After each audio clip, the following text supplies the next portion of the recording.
Assalamualaikum warahmatullahi wabarakatuh. Dewan juri yang terhormat serta teman-teman yang saya banggakan, perkenalkan nama saya Brilian Trizkona Putra, perwakilan dari SMP Al Majid kelas 8. Pada kesempatan kali ini, izinkanlah saya untuk menceritakan kisah pahlawan wanita dari Jawa Barat yang bernama Raden Dewi Sartika. Raden Dewi Sartika lahir di Bandung pada tanggal 4 Desember 1884 dan meninggal di usia 62 tahun atau lebih tepatnya di Tasikmalaya pada tanggal 11 September 1947. Beliau adalah tokoh perintis pendidikan untuk kaum wanita dan diakui sebagai pahlawan nasional oleh pemerintah Indonesia pada tahun 1966. Dewi Sartika dilahirkan dari keluarga priai Sunda, yaitu Raden Somanegara dan Raden Ayu Raja Permas. Ayah beliau waktu itu menjabat sebagai patih di Bandung. Setelah ayahnya wafat, Dewi Sartika diasuh oleh pamannya yang menjadi patih di Cicalengka. Sejak kecil, Dewi Sartika sudah menunjukkan bakat pendidik dan kegigihan untuk meraih kemajuan. Sambil bermain di belakang gedung kepatihan, ia sering memperagakan sekolah seperti belajar baca tulis dan bahasa Belanda pada anak-anak pembantu di kepatihan. Bahkan papan bilik pandang kereta, arang, dan pecahan genting dijadikannya alat bantu untuk belajar. Waktu Dewi Sartika berumur 10 tahun, Cicalengka digemparkan oleh kemampuan baca tulis dan beberapa patah kata dalam bahasa Belanda yang ditujukan oleh anak-anak pembantu kepatihan. Karena waktu itu belum ada anak, apalagi anak rakyat jelata yang memiliki kemampuan seperti itu, apalagi diajarkan oleh seorang anak perempuan. Setelah remaja, Dewi Sartika kembali lagi kepada ibunya di Bandung. Sejak 1902, Dewi Sartika sudah merintis pendidikan bagi kaum wanita.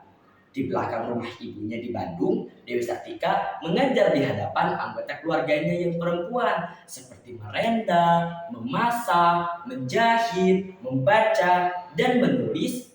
Usai berkonsultasi dengan Bupati R.A. Amartanegara pada 16 Januari 1904, Dewi Sartika membuka sekolah istri atau sekolah perempuan pertama se-Hindia Belanda.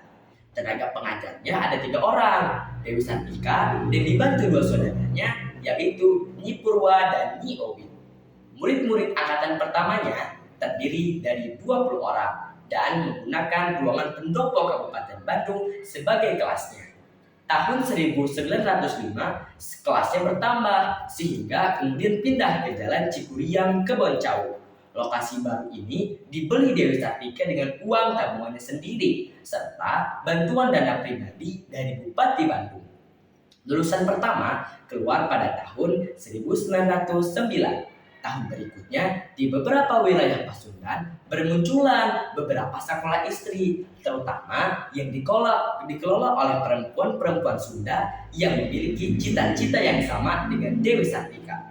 Pada tahun 1912, sudah berdiri 9 sekolah istri di kota-kota kabupaten. Memasuki usia ke-10, pada tahun 1914, nama sekolahnya diganti menjadi Sekolah Keutamaan Istri atau Sekolah Keutamaan Perempuan. Semangat ini menyeberang ke Bukit Tinggi, di mana Sekolah Keutamaan Istri didirikan oleh Encik Rama Saleh. Sampai akhirnya pada tahun 1920 seluruh wilayah Pasundan lengkap memiliki Sekolah Keutamaan Istri di tiap kabupatennya.